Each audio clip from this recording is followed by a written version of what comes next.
Sais minerais. Sais minerais. Muito bem. Água e sais minerais.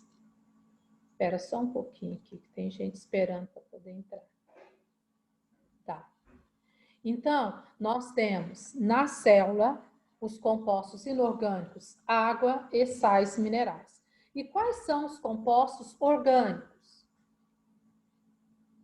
que nós temos na célula?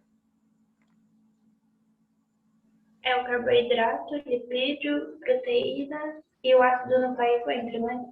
Entra também. Isso, então, foi o que nós vimos por último: carboidratos, lipídios, proteínas, ácidos nucleicos, né? São os compostos orgânicos presentes dentro da célula. Ok, fechamos então a composição química da célula. Agora, nós vamos falar da célula propriamente dita. Já vimos de que ela é composta, agora nós vamos falar dela e a atuação desses compostos dentro da célula.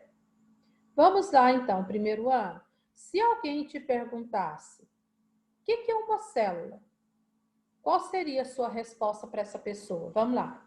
Eu quero várias respostas. Se alguém te perguntar o que é uma célula, o que você responde? Um conjunto de átomos presentes no corpo humano. Conjunto de átomos presente no corpo humano. O que mais?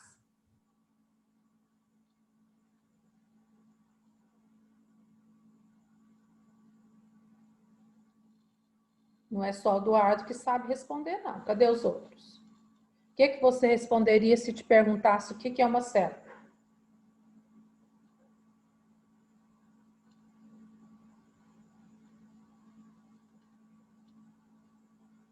Vamos lá, primeiro ano. O que seria uma célula?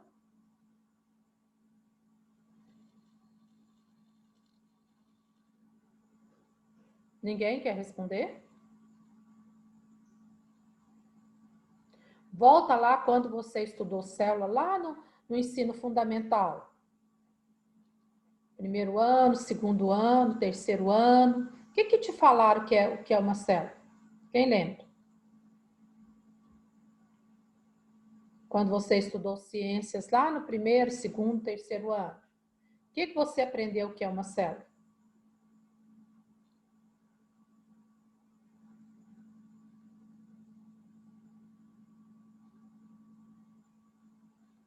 Então, primeiro ano, o que deu em vocês hoje? Ninguém quer falar nada?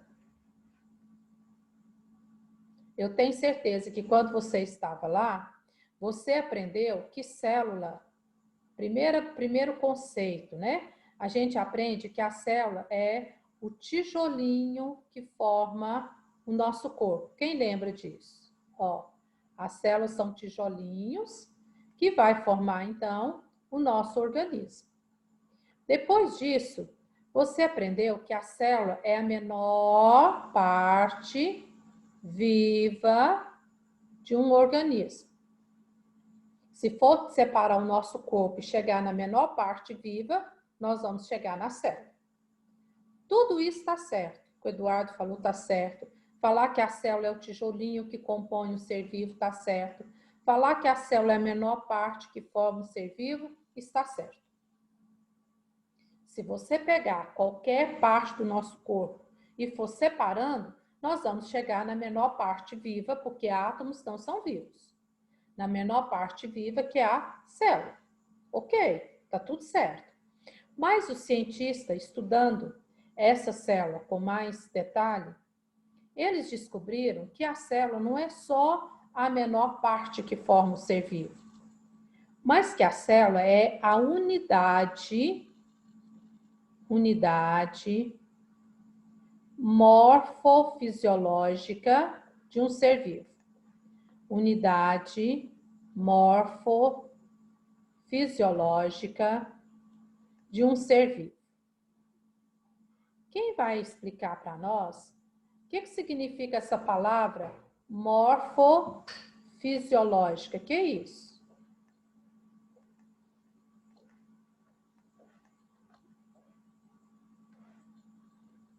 O que significa ser morfofisiológico? Muda de ser vivo em ser vivo? Que muda? Não é tipo, diferente em cada ser vivo. Também. Alguém ia falar outra coisa, Isabela? Pode falar. É alguma coisa responsável pela função do organismo, alguma coisa assim? Também, responsável pela função do organismo. Sem a célula, não tem jeito de ter função. Isso mesmo. O que mais? Ó, nesse parágrafo aqui, ele fala para nós, desde o elefante, que é um bichão, até a bactéria, que é um ser microscópico, são organismos constituídos pelo mesmo tijolo biológico, denominado célula. Ó, aqui que eu falei para vocês que a gente aprendeu lá no fundamental, que cada tijolinho que forma o nosso corpo é a célula. Então, desde um elefante, desde um tubarão, desde uma girafa, desde um King Kong, um gorila, até aos menores seres, a formiga, o mosquito, né? A bactéria, que são microscópicos, são formados por célula. Detalhe, primeiro ano, se é um ser vivo, ele tem que ter no mínimo uma célula, senão ele não é ser vivo, tá? Então, todo ser, para ser considerado vivo, ele tem que ter no mínimo uma célula. Beleza. Agora, essa célula no ser vivo, ela tem uma função morfofisiológica. A célula vai dar forma. Forma de quê? De elefante, forma de cogumelo, forma de orquídea, forma de bactéria. Interessante que todos são constituídos por célula. E célula é célula. Ela é a mesma em qualquer ser vivo. Mas acontece que, de acordo com a característica genética do ser vivo, a célula determina formas diferentes. Forma de ser humano, forma de um rato, forma de um pé de café, forma de um pé de laranja, formas diferentes. Se você pegar o rato, o pé de café, o pé de laranja, a orquídea e o elefante, são parecidos? Não. São diferentes. Mas todos eles é composto pela menor parte que forma, que é célula. Olha que interessante. Mas ela permite forma, você pode escrever isso no seu livro. Unidade morfofisiológica de um ser vivo. Morfo, ela vai dar a forma. Embora a forma do pé de café com a forma do pé de laranja sejam semelhantes, mas pé de café é diferente do pé de laranja, né? Beleza. Além dela dar a forma, ela também vai permitir que tenha funcionamentos diferentes. Por exemplo, no corpo do elefante, funcionamento no corpo do elefante é diferente no cogumelo, que é diferente na orquídea, que é diferente na bactéria. Olha isso. Eu peguei esses 4. Se eu pegar todo o funcionamento do elefante, cérebro, pulmão, estômago, locomoção, osso, músculo, é bem diferente do cogumelo, que é diferente da orquídea, que tem raiz, tem caule, tem folha, que é diferente da bactéria. Mas, detalhe, todos são formados por célula. Por isso, então, primeiro ano, que nós falamos hoje que a célula, só um minutinho, que a célula, ela é a unidade morfofisiológica de qualquer ser vivo. O menor ser vivo composto por célula chama-se bactéria. Vírus não é ser vivo. Vírus não tem célula, tem molécula. Então, eu descarto ele. O menor que nós temos aqui é bactéria. Agora eu pergunto para vocês. Vocês podem grifar isso aqui, ó. A célula é a unidade constituinte dos organismos, capaz de desempenhar funções metabólicas vitais, que vão desde a quebra de glicose na respiração até a síntese de todas as proteínas presentes no ser vivo. Olha a complexidade dessa estruturazinha.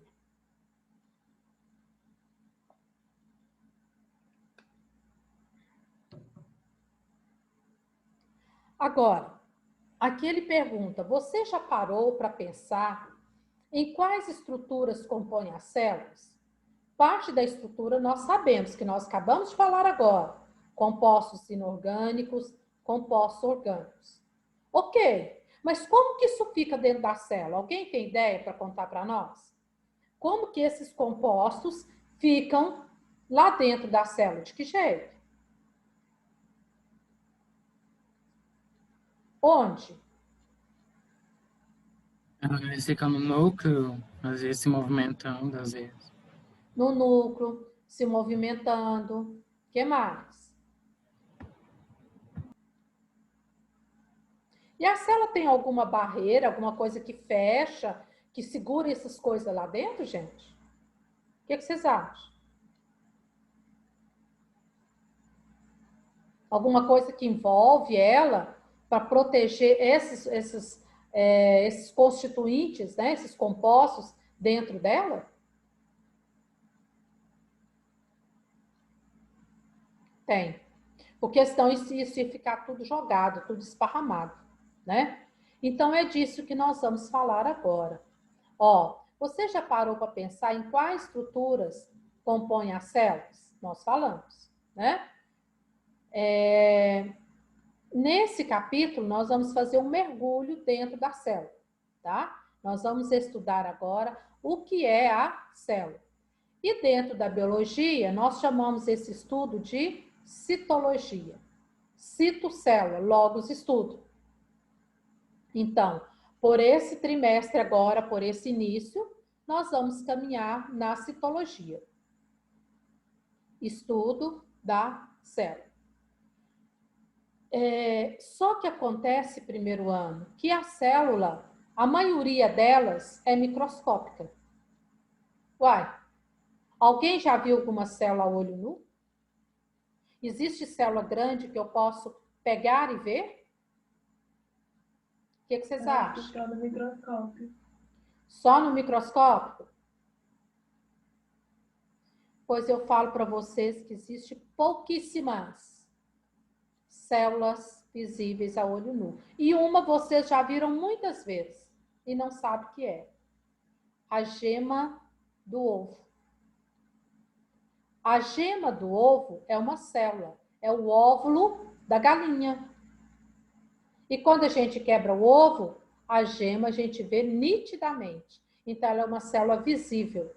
Ela é o óvulo da galinha, tá? Como a galinha bota o ovo, então, quando a gente quebra, a gente vê lá dentro aquela parte amarelinha, que é a gema. Aquilo ali é uma célula. Existe uma alga marinha, visível, maior, que também é uma célula. Tá? Mas são poucas coisas. Sabe quando você vai chupar laranja, mexerica? Não fica aqueles favinhos gordinhos, cheios de caldinho? Cada favinho daquele é uma célula. Mas tirando isso, primeiro ano, as demais células, nós precisamos de uma lente para poder observar. Elas são microscópicas. Microscópicas, a maioria delas, tá? Ó, em geral, são estruturas diminutas que não podem ser vistas a olho nu. Em geral, existem algumas exceções. Então, a gente precisa de ter uma lente, um microscópio para poder enxergar essa célula, tá? Um microscópio comum, se for uma célula corada, uma célula mais visível, eu consigo observar. Agora, se for uma célula mais complexa, uma célula mais delicada, a gente não observa, tem que ser um microscópio mais potente. Esse é o microscópio óptico, que pode aumentar até 2.000 vezes uma célula. Tá? Então, que dá para a gente ver bastante célula por aqui. Agora, vamos lá. Existem seres, então, que têm uma célula só. Então, você vai grifar aí. Quanto ao número de células, o organismo pode ser composto por uma única célula, sendo denominado unicelular, como as bactérias. As bactérias, ela tem apenas uma célula. Uma célula nela que faz tudo o que poderia ser feito no lugar de um organismo, de uma coisa mais complexa.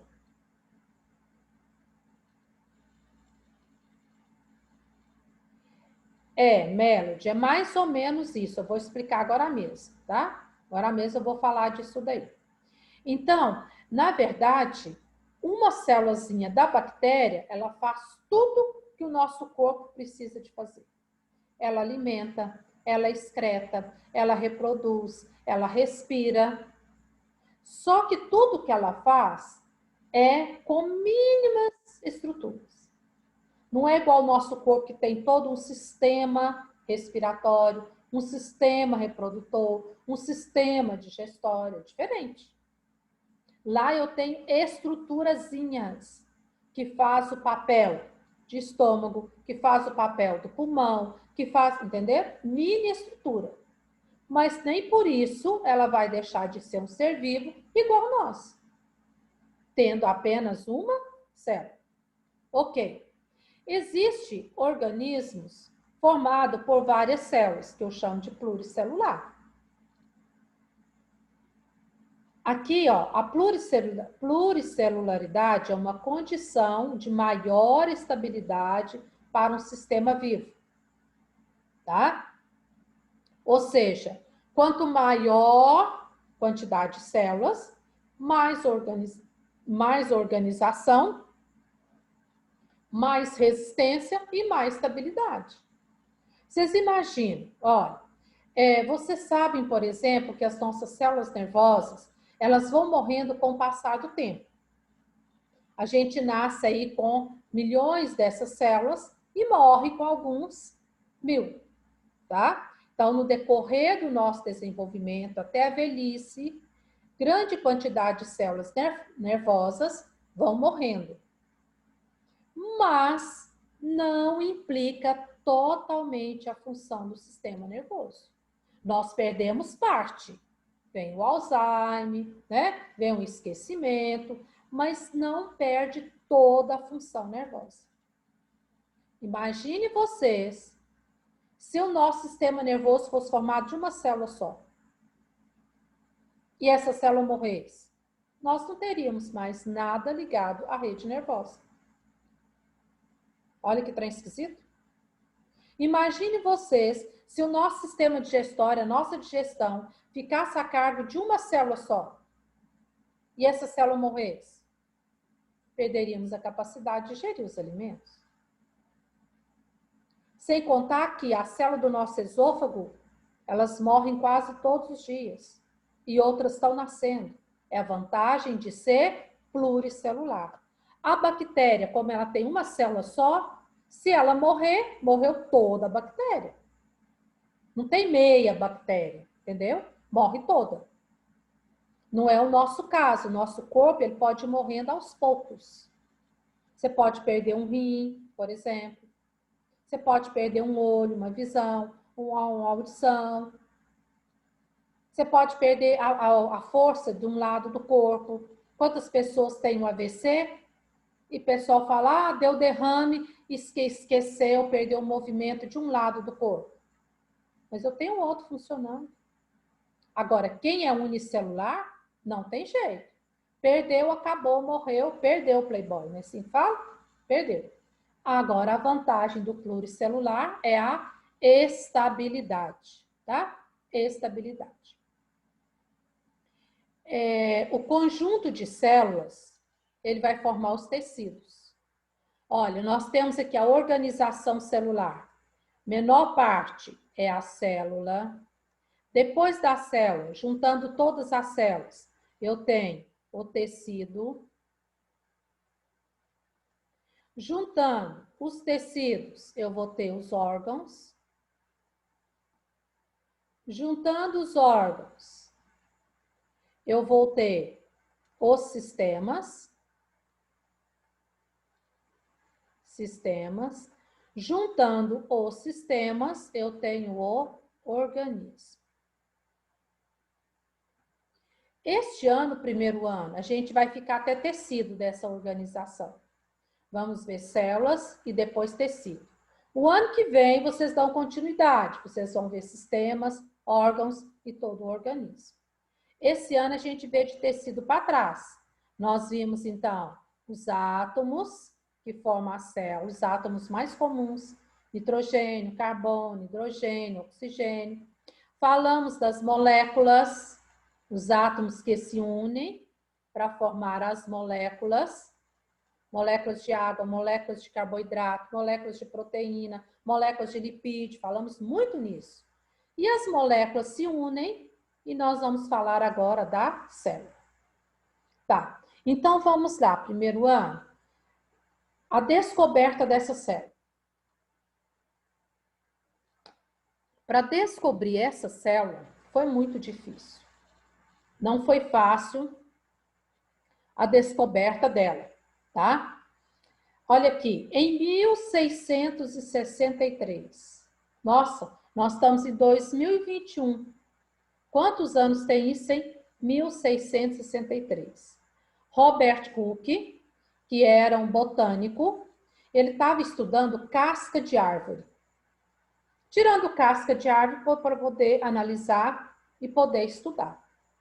Levando ao microscópio ruim para danar, porque nessa época não tinha o estudo avançado de lentes da física, não tinha. Levando a um microscópio muito ruim, mas muito ruim, o máximo que ele conseguiu ver foi isso aqui, ó. Bolinhas abertas no meio e com um cercadinho aqui. Só isso. Ele sabia que tinha alguma coisa aí, mas ele não sabia o quê, né? E que nome dava para isso. De tanto observar essas bolotinhas desse jeito, ele resolveu dar o nome de célula. Célula significa espaço vazio. Nossa, pensa a decepção dele, né? Não viu nada. Negócio assim, pronto. Deu o nome de célula. Normalmente, o cientista não trabalha sozinho. Sempre tem um auxiliar ajudando. E aí, com certeza, ele mostrando um colega. O colega viu e falou, olha, se fosse eu dava o nome de célula. Uai, por que você dava o nome de célula? Rapaz, esse espaço aqui é tão pequenininho, mas tão pequenininho que é quase invisível. Então, eu daria o diminutivo de célula, que é célula. Pronto, pegou. Até hoje, nós conhecemos essa estrutura como célula, que a princípio era um espaço muito pequeno, vazio. E eu pergunto para vocês, primeiro ano, por que quando Robert Hooke viu a célula pela primeira vez, ele viu o espaço vazio aqui dentro dela? Ele não viu nada lá dentro. Por quê?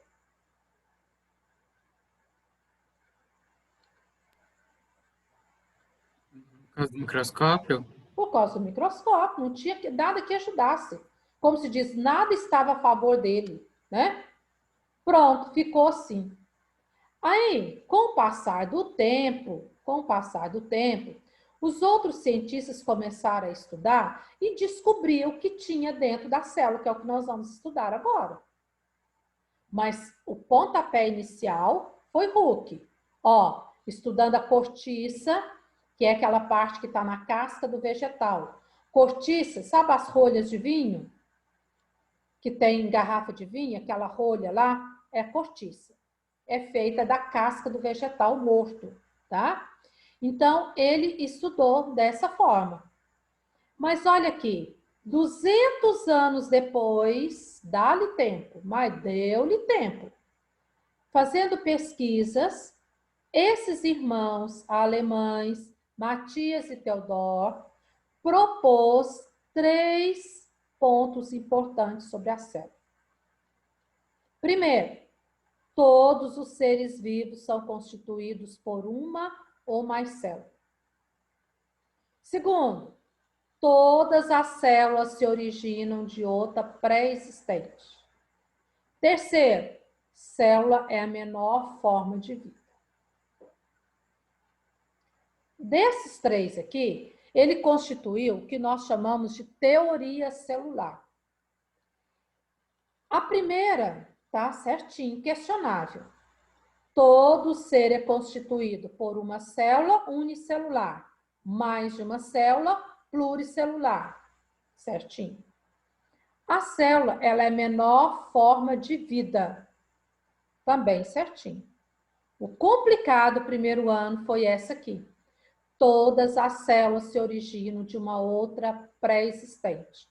O que seria uma outra pré-existente? O que significa isso? Outra que já existia antes. Outra que já existia antes. Ué?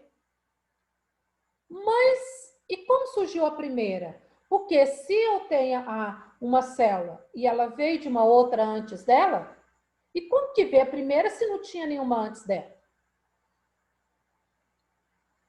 É a resposta da Ana Clara, que perguntou sobre os átomos que formam a célula. Uma das meninas aí questionou isso daí. Olha só, primeiro ano, o que eles acreditam? Tudo teve que ter um início. Então, vamos lá no início de tudo. O que nós sabemos? Que um dia o planeta foi formado de uma grande explosão chamada Big Bang. Houve uma explosão, uma pressão interna, explodiu, isso espalhou e foi formando, então, as partes do planeta. Nós sabíamos que a Terra solo e a Terra planeta era muito quente na época. Por que ela era muito quente? A explosão tinha muitos vulcões. Muitos vulcões, muitos gases quentes. Muito quente. Vida nenhuma. Moléculas mínimas. Pouquíssimas moléculas. E aí, foi necessário milhões e milhões de anos.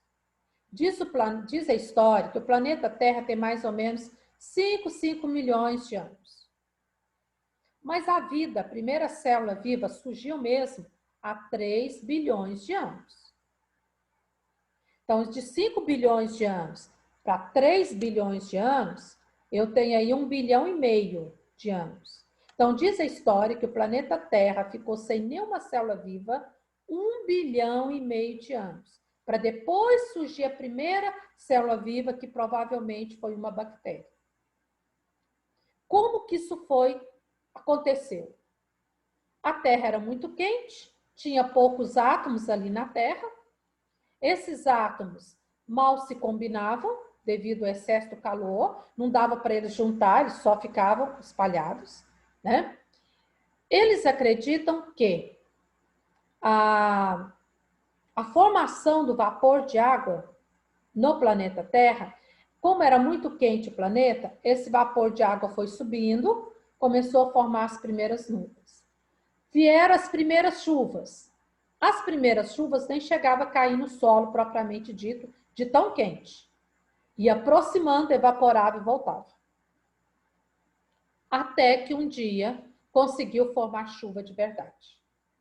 Essa chuva caiu sobre a Terra, foi empoçando e formando poças d'água. Isso foi abrindo e formando os mares e oceanos. Diz a história que esses átomos que estavam na atmosfera, na água, eles se recombinaram, formando novas combinações. Nessas novas combinações, depois da água e juntamente os sais minerais, o que formou primeiro foram as proteínas, porque formou os aminoácidos e formou as proteínas. Diz a história que esse ajuntamento de moléculas ganhou um dia uma molécula especial chamada DNA. Tudo por acaso.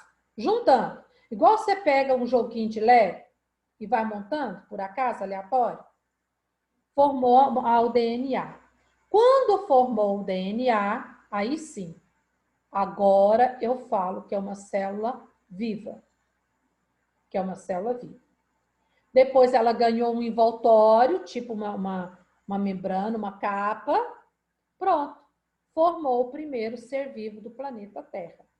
Muito rudimentar, extremamente rudimentar, mas formou o primeiro. Então, supostamente, a primeira célula viva, a primeira bactéria, se formou dessa forma. Porque tem que ter uma precursora. Se uma existiu de uma outra que já existia, como que apareceu a primeira se não existia outra antes dela? Por esse ajuntamento de células na água, há 3 bilhões e meio de anos atrás. Muita coisa, né? Provavelmente foi assim. Aí você pode perguntar, Irani, o que comprova que foi assim? Não tem um comprovante, um certificado, né? Não tem nem um tutorial dizendo que foi exatamente assim. Depois vocês vão estudar a origem da vida, vocês vão ver que parte dessa história que eu estou contando para vocês, ela foi provada em laboratório.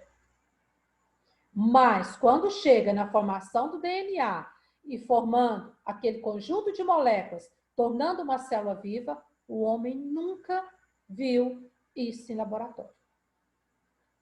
Ele deduziu o final da história.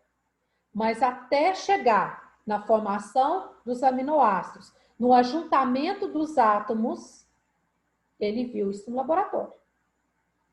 Agora, esses átomos juntos virar uma célula, não. Tá certo? Ah, mas então não vou acreditar que é assim. Eu acredito que seja. Porque foram dados estudos, né? E essas suposições foi bem próximo do que pode ser verdade, tá? Alguma pergunta, algum comentário, algum acréscimo?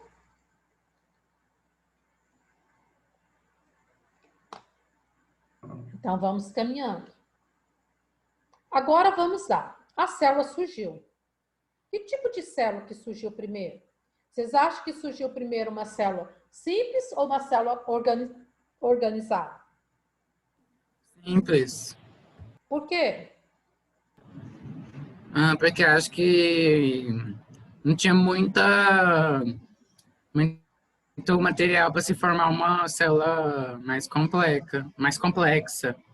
Isso mesmo. Então, e também, por exemplo, vai evoluir ou vai surgir de uma simples para uma composta. Primeiro vai ter uma simples e depois vai evoluir o material. Com certeza. Se teve uma evolução, a evolução vem do simples para o mais completo. Ela não vai regredir do completo para o simples. Muito bem, Eduardo. Então, quem surgiu primeiro foi a célula mais simples. Uma célula que exigia pouco, uma célula que viveu num ambiente ainda quente, com quase nada de nutriente. Então, é uma célula simples. Lógico que dessa célula simples que surgiu primeiro, por processo evolutivo, surgiu a célula completa depois. Então, vamos lá. De acordo com a complexidade e organização das células, elas podem ser classificadas em procariotas e eucariotas. Vamos lá. O que é uma célula procariota? São células menos complexas. Tá ela aí. Quem surgiu primeiro? A célula procariota. Procárium, primitivo, simples, rudimentar. Tá? Então, foi a célula procariota. Essa célula procariota aqui, ela não tem praticamente nada. Ela tem um envoltório dela, uma capa. Ela tem um material nuclear misturado aqui, DNA. E ela tem um material gelatinoso, onde eu vou encontrar aqui apenas ribossomos. Só. Não tem nada.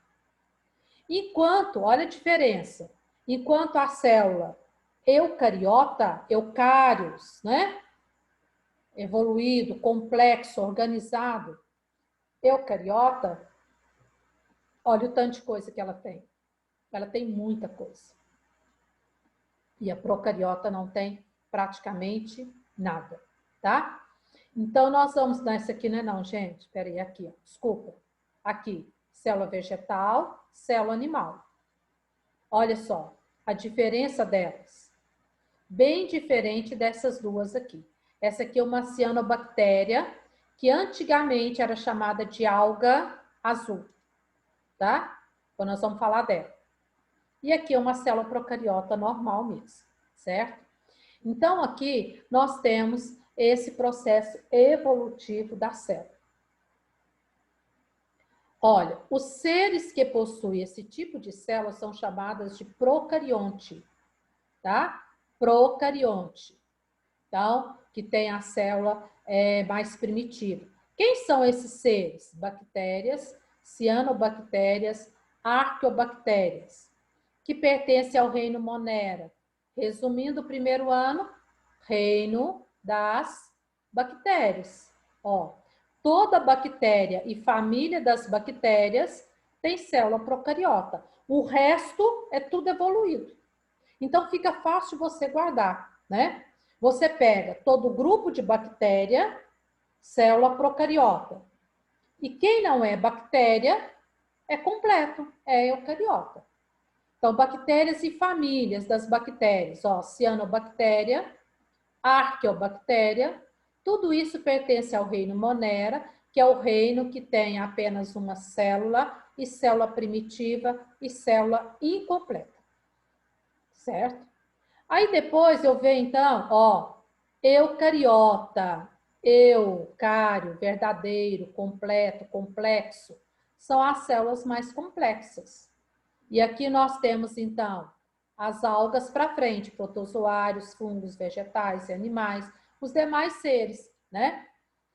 Além delas possuírem um núcleo individualizado pela membrana nuclear, apresenta grande variedade de estrutura em seu interior, que são maiores do que as procariotas. Olha só, bem diferente da célula procariota. E essas estruturas, esses tantos de nomes aqui dentro, é que dão a vida a essa célula. É que faz a digestão para ela, é que faz a circulação para ela, é que faz a excreção, faz a reprodução, tá? Então tá tudo aí. Enquanto no nosso corpo a gente tem sistemas complexos para isso. A célula não, ela tem microestruturas, como se fosse microchipzinhos de comando, que cada estruturazinha é responsável por uma função. Ok? Não vou deixar dever para amanhã, primeiro ano, mas eu quero que vocês amanhã dêem uma lida nesse conteúdo, porque eu vou começar a aula amanhã fazendo perguntas. E eu quero a interação dessa turma. Vocês estão participando muito pouco, e eu quero melhor participação de vocês, tá? Então, para amanhã, vocês vão estudar esse conteúdo, até aí, até célula procariota e eucariota, até esse desenho que eu mostrei para vocês, e eu vou começar perguntando, ok? Certinho, então. Então, até amanhã. Com Deus. Tchau. Tchau.